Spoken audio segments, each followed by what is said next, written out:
Hey everybody, welcome back to the channel. Getting back to work on the MR2 in this video. Last video went ahead and started looking around underneath for any damage, problems, leaks, anything like that related to the 2GR swap that was done. Found a few things that I brought up in that video, and then I went ahead and walked through an oil change on the 2GR in this chassis. So that was last video. This video I am gonna get back to work as far as fixing some of the issues I found. Going through them one by one, just trying to get this thing ready for upcoming show season. So that being said, gonna get the camera turned around and get to work. So first thing that I want to address real quick has to do with the suspension. I brought that up in the last video because I do have a little damage that I need to repair here on a piece of trim where the wheel was bottoming out. I noticed that there's some oil leaking on the strut cartridge. Did some research and looking back at my records from the person I bought this vehicle from, and this does have the suspension was just swapped directly out of the Rev3 JDM MR2 turbo that the prior drivetrain was taken out of. So these are shocks, springs, everything from a JDM MR2 turbo from 1996, I believe it was. So yeah, they're probably pretty worn, pretty old, probably have like 100,000 miles on them or so. You can see the boots are torn. The fronts have pretty much completely disintegrated. So what I went and did is I have ordered from Prime MR2 all four KYB GR2 inserts. I know they're more of like a stock replacement, but that's all I was really looking for on this car, being that it is stock springs. Don't need anything crazy. And then I did also order 4 new bellows with bump stops as well. So once those come in, I'll be able to do the swap. I'm gonna inspect the bump stops on the back here. I'm wondering if that's my problem as to why I bottomed out in there. Maybe the bump stops have collapsed or they're in just real rough shape. Like I said, I do have oversized wheels and tires on this, so that could be part of it as well. But I'm gonna try and remedy the issue with bump stops. See if maybe I can get a little more negative camber in it, but one way or another, I'll get it figured out. So that's where I'm at on the suspension. Parts are on order, waiting for them to come in, and yeah, so that's gonna be the hold up there. Back up top, so I've been kind of poking around up here, being that I didn't do this in the last video, just looking around. No signs of any coolant leaks or anything like that. Last video, I did point out that there was like a little bit of wetness on the transmission, and it looked like it was dripping down from the shifter. Looking up here up top, yeah, I don't see anything like from the vent or anything like that. It does look like it is the seal where the shifter comes out down there on the transmission. There's the accordion boot that's on it, and I'd replaced that, but I didn't replace the actual seal where the shift lever goes in and out. I think that's where it's leaking oil from. So at some point in time, I'll probably have to pull this out and replace the seal in there. I have to look in to see what kind of seal it has and how that whole system works. I mean, it's not bad. It's just ever so slightly wet on the transmission. It's not dripping or anything like that, but it's just something I'll have to keep in mind and look into going forward.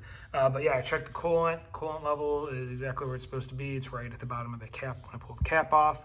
And there's still coolant in the overflow reservoir. So looks like we didn't have any leaks there, and I don't see any signs of it. I was curious because I had kind of smelled a little bit, but I figured it was residue from when this thing was filled.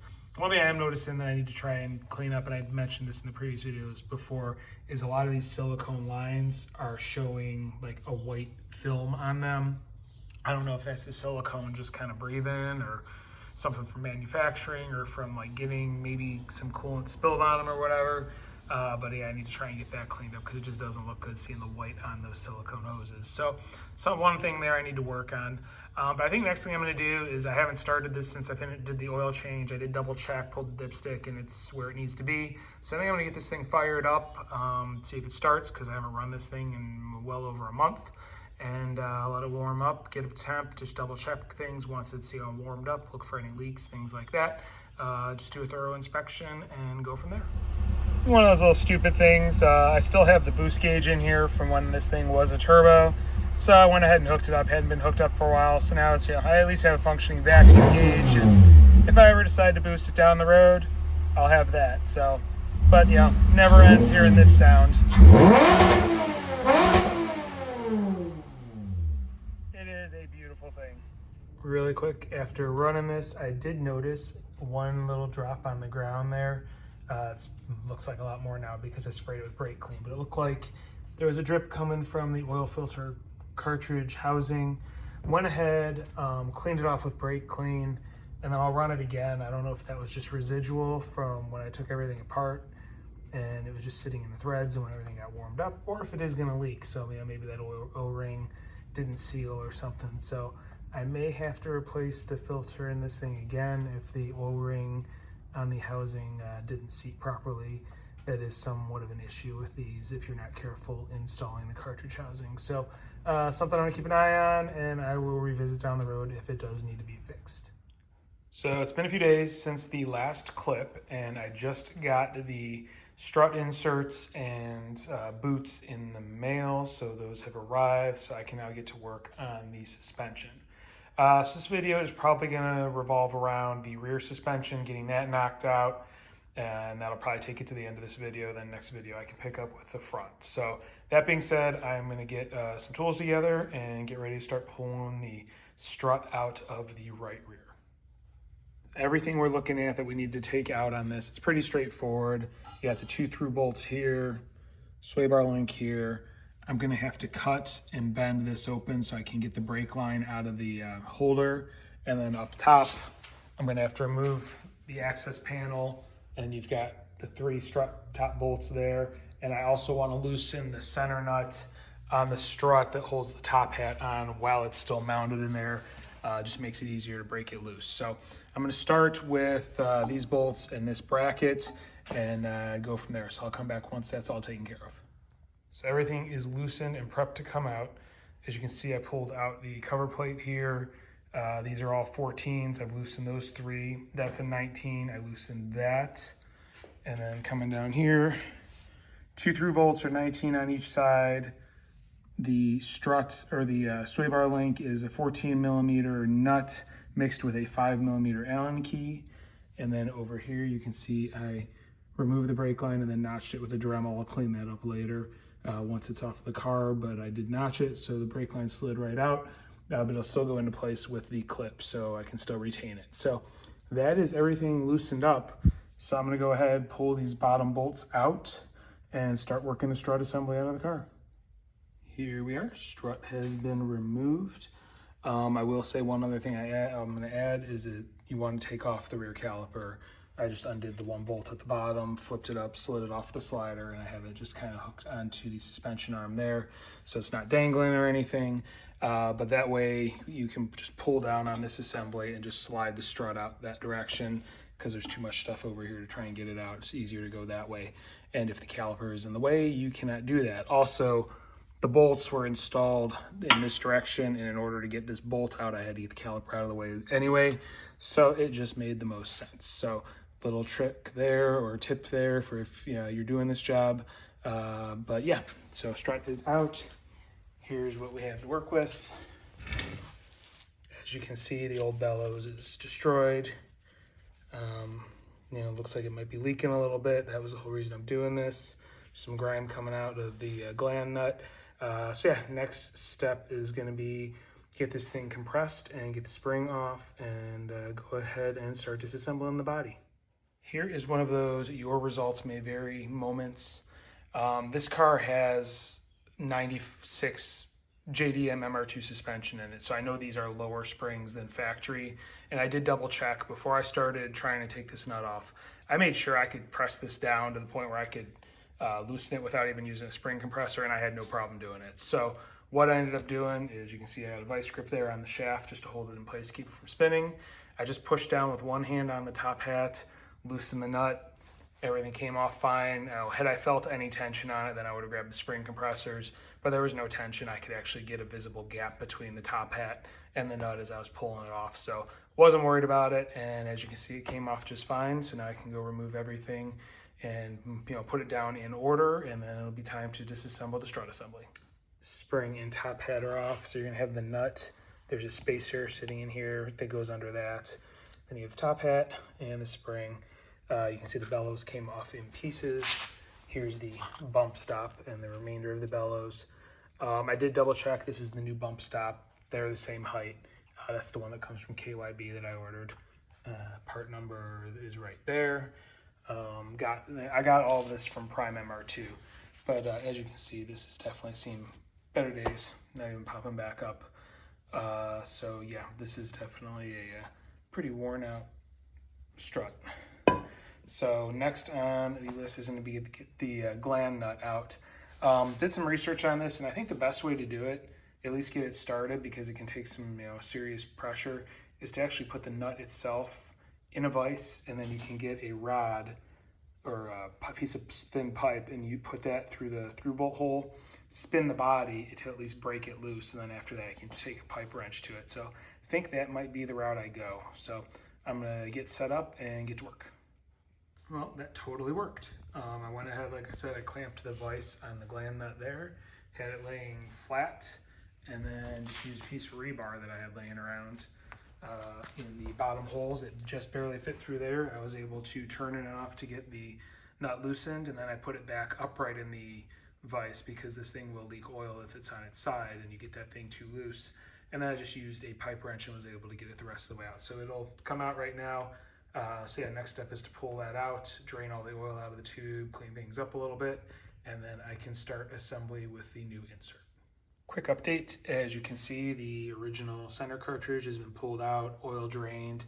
Went ahead and wiped down the tube with some of my mechanics wipes, and then went ahead and used some black chassis paint just to paint the tab where I had cut out to get the brake line and hose out, so that is all set there. Also wiped down the top hat and the original spring.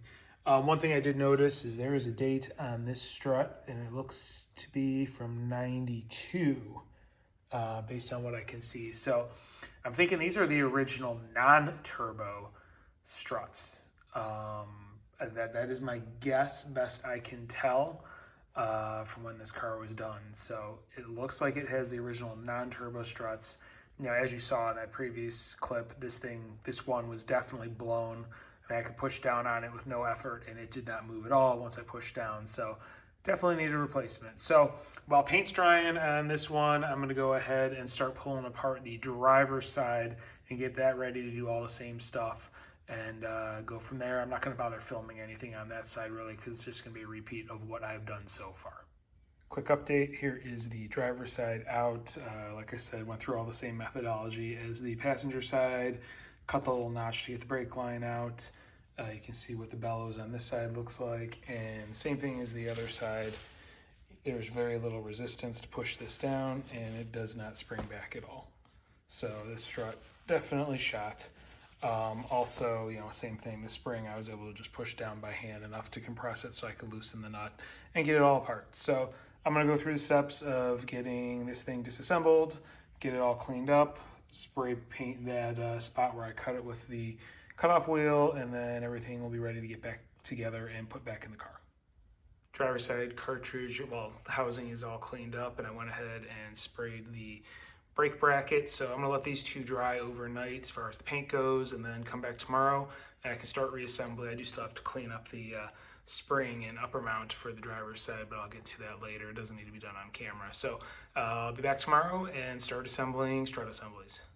Next day, everything's had a chance to dry, so I'm gonna go ahead and start assembly. So basically what you're doing is you need to put some light oil in here. That's supposed to help with heat transfer so the cartridge doesn't get too hot. It goes out to the outer casing. So I have ATF laying around, so I'm using ATF. It says fill it up within a couple inches of the top, just so the cartridge itself is for the most part covered. So put a couple ounces in there, put the cartridge in, see where it ends up, probably top it off with a little more, and then it's pretty much just putting the gland nut on and torquing that thing down as tight as you can get it. The instructions from KYB are very, very vague, don't give any sort of specification or anything. I've read online like 75 foot-pounds. I don't have the proper tool socket or whatever that will fit the gland nut based on the shape and what it is. So I'm just going to get the same wrench I used to take the old one off on it and just tighten it down as hard as I can in the vise. So I'm going to go ahead and get to work on getting this assembled. Nut is reinstalled. One change to what I previously said, I did not put oil in here to surround it because in looking at the gland nut that they provide, there's no seal on it. So if you put anything in there, you hit a bump, it's just going to come pouring out anyway.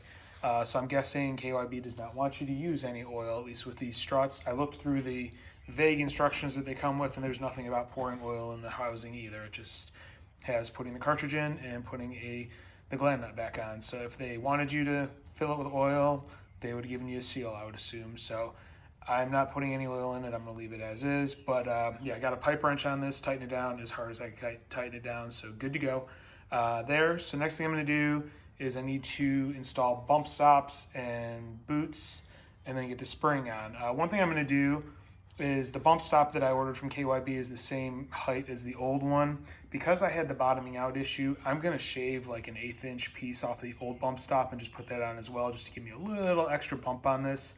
And that should help me out with the bottoming out issue. And here we are, everything is loosely reassembled.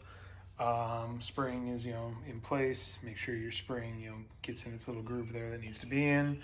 It's flat on the top, so that really doesn't matter. And then as far as the top hat goes, the two go to the inside, whereas that comes to the outside. Makes pretty much sense if you take a look at it. But yeah, you can see I've got the bump stop from KYB along with their dust boot on there, and like I said, I shaved off about an 1/8 inch piece that's underneath that of the old one. Just gives me a little more bump room. But yeah, good to go. The nut is on as tight as I could get it. It's spinning at this point in time, so I'll wait till it's in the car, and then I should be able to tighten it down. If I can't get it tightened down once everything is loaded and in the car, I'll just put a impact on it. I should be able to tighten it that way with an impact gun. So yeah, it's pretty straightforward. So now it's pretty much put the assembly back in the car. Everything's back in place. The top nuts are hand tight, as are these bolts. I did intentionally leave the strut dirty so I could get everything back in the exact same spots it was at previously. So yeah, this area I didn't clean up. I'll clean it up once I have everything torqued. I'll eventually get it aligned, obviously, but this is just to get everything back together and as close as it was. One little trick I'm going to give you is put the bottom bolts in first. That way everything is leaned out, and then you can put the sway bar link back in here, get it loosely in place, and then tilt it in and get the top bolt through. Because when this is all put together here, you cannot get this out. It hits the body before it clears the bracket. So just a little heads up there. So I'm gonna go grab the book and get all the torque specs and start torquing everything. Went through, got everything torqued. As you can see, I did put a jack underneath the suspension and jacked it up because with the top hat, there's two flat portions on the strut rod. And if you look at the underside of the upper mount, it does have a squared off kind of setup to it. So you need to make sure that seats properly so that way you can torque it.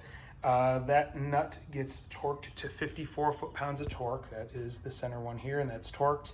These three go to 59 foot-pounds. I only torqued this one at this time because I do have a body brace that I'm going to be putting in here. So I left those ones just hand tight at the moment to get everything put in place. And then coming down here, the two that hold the strut bottom to the upright, those are 127 foot-pounds. And again, I did those while the jack was underneath and kind of pushed in on it to make sure I'm getting as much negative camber as possible.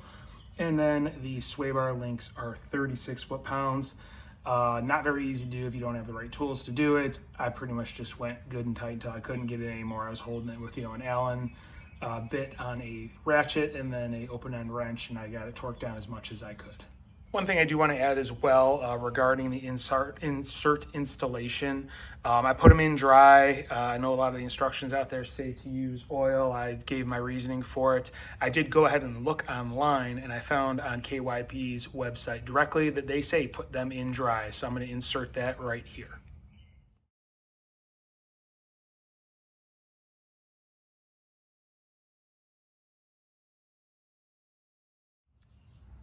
And there we have it. Everything is put back on. I put the brake caliper back on. I went ahead and lubed up the slide pin and the bolt that holds it in place using some lube because it was pretty dry. This way there's no binding. It should move pretty freely now. And I got the hose back in place. The notches that I did worked perfectly. The clip still will hold it, get it nice and keep it where it's at. And as you can see there, the assembly is all where it needs to be. Have a nice new boot on it and all set to go. So with that, I'm going to end this video. I'll go pop over to the other side, get everything tightened down over there. Next video, I will begin with the front because I do have those inserts and boots sitting right there. So yeah, next video coming out will be on the MR2 as well. Knock out the front suspension. Do also have some other stuff to do with this car. Also in process of doing some work on the Cobra and have some parts for the Gladiator. So definitely we'll keep up with, putting out videos on all three vehicles. Just trying to get this thing back on the road for the spring. So if you like what you're seeing, you want to follow along, please hit like, please hit subscribe, please hit the notification bell. If you have any questions or comments, please leave them in the comment section below. I do review them, I will reply. And that being said, thank you very much for watching and have a great day.